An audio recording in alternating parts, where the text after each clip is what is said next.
Recently, Doordash girl has come back into everybody's algorithm because she just got out of court a few days ago. And for anyone who's not clued in on Doordash girl, let me just give you the cliff notes. Woman gets on social media screaming that she's the victim of a crime, and her employer, the police, and the social media platform that she posted all of this information on didn't care enough about her and have instead punished her while supporting the man. The Oswego City judge allowing News Channel 9 to record the proceedings. The first look at 23-year-old Olivia Henderson outside her popular TikTok page. Their front door was wide open, and they were within eyesight of the front door, laying on the couch indecently exposed to me.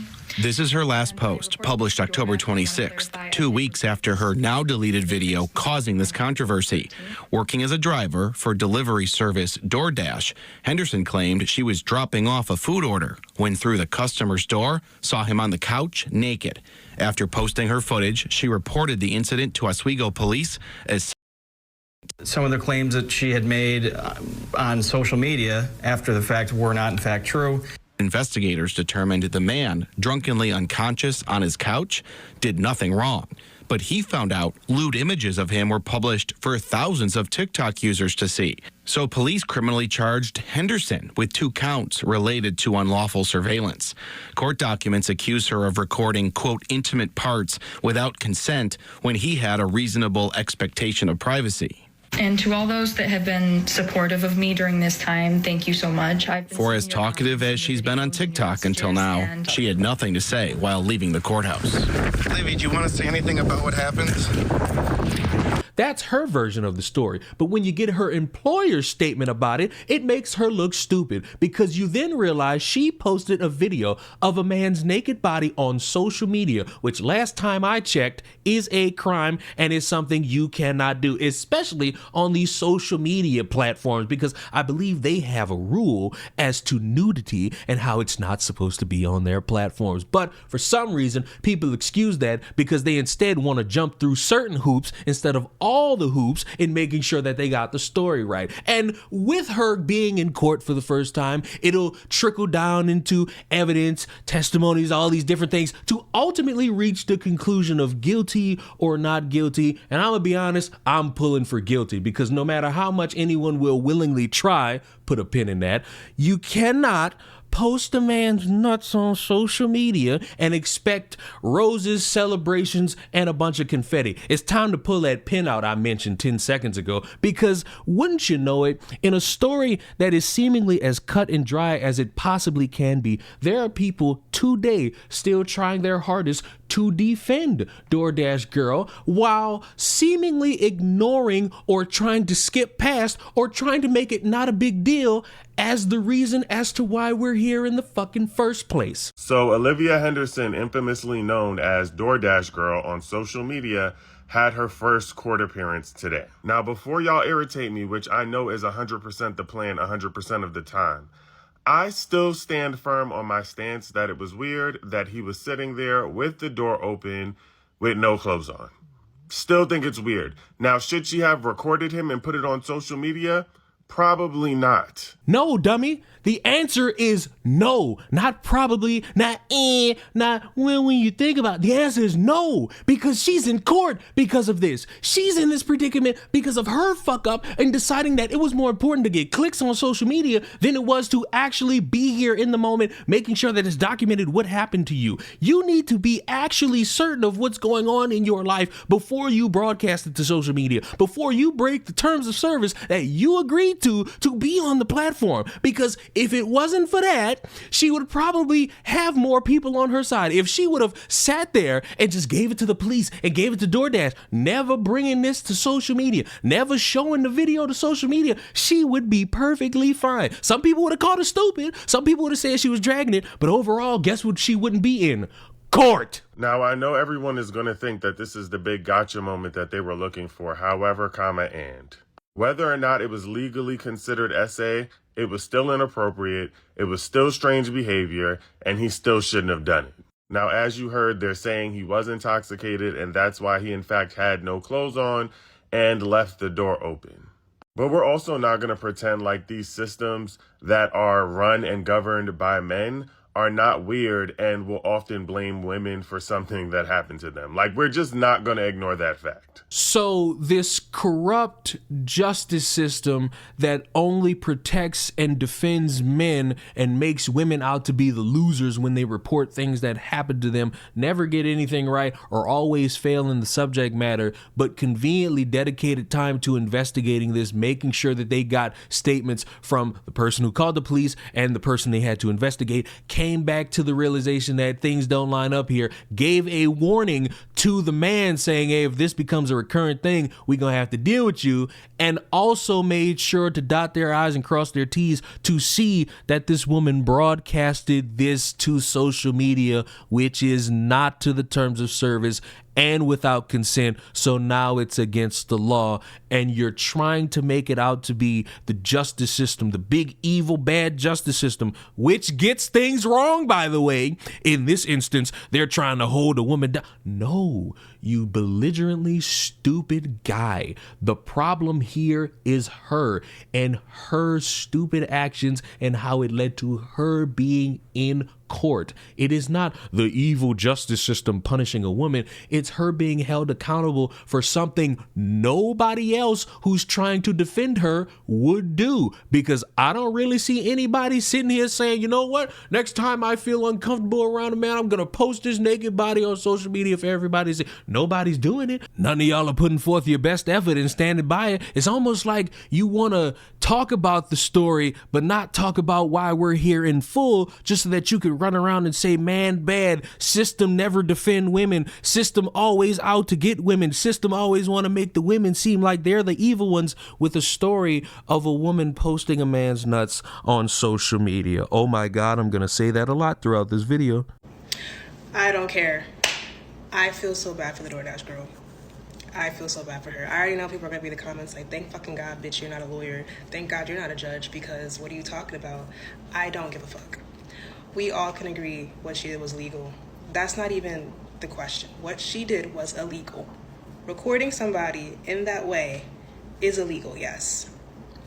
But I don't believe the intent behind what she did was malicious. And if her lawyer is smart, they will play up on emotion and how she felt during that time, yes. Because how many times will we see people do illegal shit, but then you think to yourself, okay, but I get why they did that. What you just heard is, and I'm gonna be frank, sometimes I come across as very mean when I say things and when I critique things and I talk about things. So what I'm about to describe what you just heard as is, I'm gonna warn you, very mean.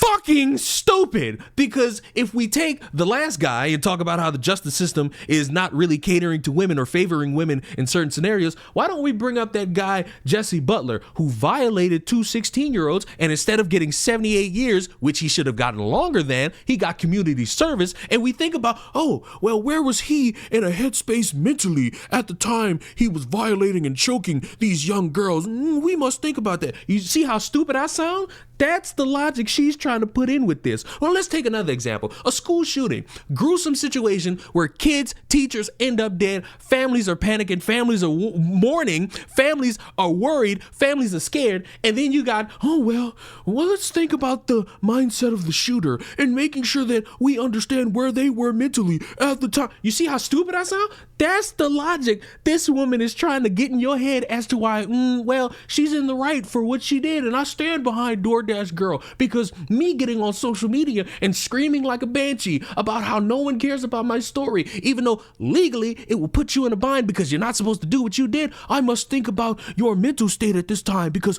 mentally, how did it feel recording a man's body and posting it to social media? Oh my God, how did it feel in that moment? This is a man's world.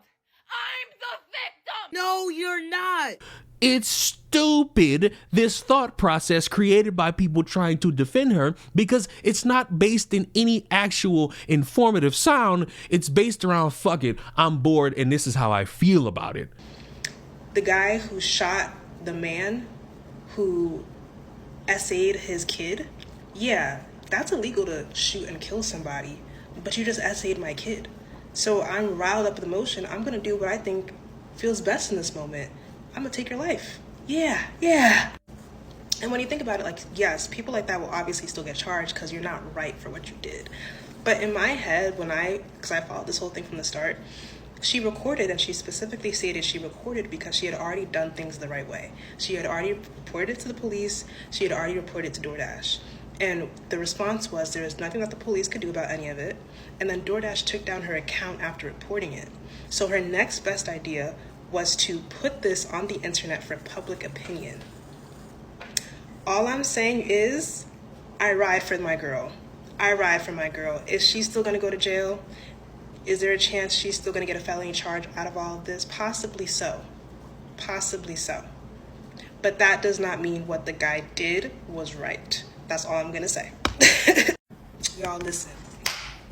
If there is e-discovery and they provide ring footage of the day of the incident, and it is proven that she broke and entered and she opened the door to his living area and recorded him, he is a victim. That changes the story, and I take back everything I said.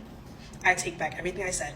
If that is not the case, I ride with my girl. I don't give a fuck. I don't give a fuck how you guys try to twist and turn, and I don't give a fuck, honey. Because let's go through this case by case from the very beginning. Let's go through this step by step, right? She approaches the porch. She puts down the food. The camera pans up to the man to her left on the couch, bottom half naked, covering his face. She is visibly shaken and states, "Oh my God, this guy just exposed himself to me." She later goes on to say that she posted the video because she had reported it to the police. The police said, obviously, there's nothing we can do. Sorry, sweetheart. Reported it to Doordash. Doordash bans her account and does not give her the money that she worked for that day. So imagine, not only did a man allegedly expose himself to you without your consent, with his door open, but now the income that you worked for, was just now taken from you. Your only job was taken from you. And it wasn't until she posted that video before Doordash said anything, reinstated her account, and banned the guy's account.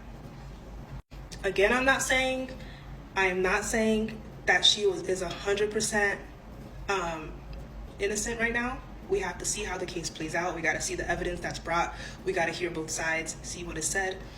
It is likely that she will still get charged, but I hope that her lawyer tries. I hope that he at least tries to get her a reduced charge, maybe, and see what happens, because I fully get what transpired and why it transpired, and while what she did was not of the law, was not lawful, things happen like that all the time. That's all I'm saying. This guy got drunk, left his door open, passed out, and somewhere in the middle of all of that, ordered DoorDash. These are the 4 things he's done that apparently are not right. And for some reason, I'm supposed to look at that and think, I guess, that you are somehow less in the wrong for recording him and posting it online without his consent. When I think about that and when I say that out loud, that doesn't really make any fucking sense, because I do believe people should be drinking responsibly, not to the point where you're passing out, but drink in a manner that is to your comfort, but make sure that you're okay in the long run, because whether if you're at home, the bar, anywhere, I don't think you should be getting drunk to the point where you pass out. That's a little bit unsafe. And do I think you should be leaving your door open? No, that's another version of unsafe. But when we're factoring in these things, and then we think about the added notion of a woman coming up to the door, delivering food, recording the man's nuts and posting it online, that's another layer of unsafe. That's not that man's fault. That's that woman who wanted to get a little bit of social media recognition and a little bit of clout off of a story that she deemed was unfair to her, because she got punished, even though based on this woman's timeline, which is wrong, it would have to explain that DoorDash knew about it and then fired her before she posted it on social media, which then makes their statement about how they fired her because she posted it on social media not make sense. Oh, your timeline of this doesn't make any fucking sense because it's wrong, and I'm gonna believe DoorDash because their statement proves that she's dumb as fuck for what she did and why she got fired? Wow, what a concept. Okay, this person said something that I've been saying the entire time. The argument that he's in the comfort of his own home, so he's automatically innocent, is dumb to me, because if you're a man at a window in your house and you show to a kid outside of your window, outside of your house, you can still get charged for that. there are no public indecency laws apparently in the state of New York, but like you would still get charged for exposing yourself to a minor, even if you're in your own home. So yeah, good point. If this was a little kid, let's say a 10-year-old, that just so happened to be walking, and that man was either passed out or flapping his little wee-wee while drunk, I would be on your side with what you just said. But because this was a grown-ass woman and she decided to record that and broadcast it to social media, there is no little kid here. So trying to excuse it with a made-up scenario is not really going to work in the court of public opinion or in the court of actual substance. Because on what planet does it make sense for anybody who could defend her in the legal system to say, well, what if this was a child? It's not a child. It's a grown adult who knows right from wrong, who decided, hey, I'm going to post this on social media to garner a little bit of attention to the story because all these other places are silencing me. They're banning my story. They're not talking about me. They're not bringing this up. Oh, my days. They're not drawing any attention to me. I get the card you tried to pull, but it's been revoked and you cannot cash it again. Sorry. It's interesting how we've sat here and observed these people in real time and what they say and how they say it, because they'll try really hard to word salad their way around the actual problem. And in case it wasn't explained throughout, the problem is not that you felt as though you were the victim of a crime. It's not that you feel as though you're being silenced. It's that you decided to pretend to be a victim while making yourself out to be the biggest dumbass known to man by doing something everybody knows is not allowed on social media. If she would have just took a picture or recorded it and gave it to the police, there's really no issue here. There's really no subject matter in which anybody has a conversation to say about this, probably because we wouldn't even know about it because it wasn't on social media. But because you opened this story in this saga by broadcasting this and screaming like a fucking banshee, here we are with you in court, with you being very annoyed, with people making fun of you, with people laughing at you, and the stupid motherfuckers trying really hard to make it be a story of the man is the evil perpetrator known to the world while ignoring why we're here in the first place. A dumbass bitch who's tried really hard to make herself out to be the victim, and supporters who are trying really hard to make it seem like she was actually sexually assaulted and it's on camera, when in actuality it's just her posting a man's nuts on social media and making it everybody else's problem. And by the way, I will still hold it very strong that you are dumb for getting drunk and leaving your door wide open and passing out, because who among the people would think to themselves that that's a great idea, even in a drunken state, even in a sober state? Because you leave that door open, who knows what happens? Somebody could come in and rob you. This is safety measures people aren't considering. But when we're comparing a dumbass to a dumbass, he's a dumbass for sure. But the one who's in court is the bigger dumbass here, because you, for like the 90th time in the video, fucking posted a man's nuts on social media. Let me know what you think in the comments down below. Whose side are you on? You're obviously on the man's side, because who the fuck could think to be on the woman's side except for the dumbasses who are trying to excuse it because they want to have a got you, because for some reason they're bored in their fucking life and lying is the only way that they could stay relevant online. And I will see you all in the next one. Mwah! Goodbye. If the genders were swapped in the Doordash girl situation, I guarantee you, the Doordasher would be immediately canceled. His life would be ruined, his friends and family would abandon him, and he would end up as some homeless bum, bro, forgotten completely. Because imagine this, right? Imagine a guy, is a Doordasher, goes inside someone's house, trespassing, takes a video of this woman naked inside her own house, and posts it online saying he got SA. What do you think would happen? We all know what would happen. We would all treat him like a piece of crap, expose him for what kind of perverted degenerate he is, and get him canceled, get him fired. But just because the Doordasher is a girl, it just doesn't happen to her. But, in this situation, it does, alright? There's a pretty good ending here, albeit it's not as equally as harsh as the punishment would be if she was a guy, but this is good enough. Honestly, she's getting called out, everyone is seeing past her lies, past her bullcrap, and getting her fired. This is pretty good, guys, alright? The double standards may still exist, but I think, we're definitely getting rid of it. We're getting rid of it slowly. It's a slow process, and with time, it'll eventually happen, alright? So I'm pretty proud of you guys.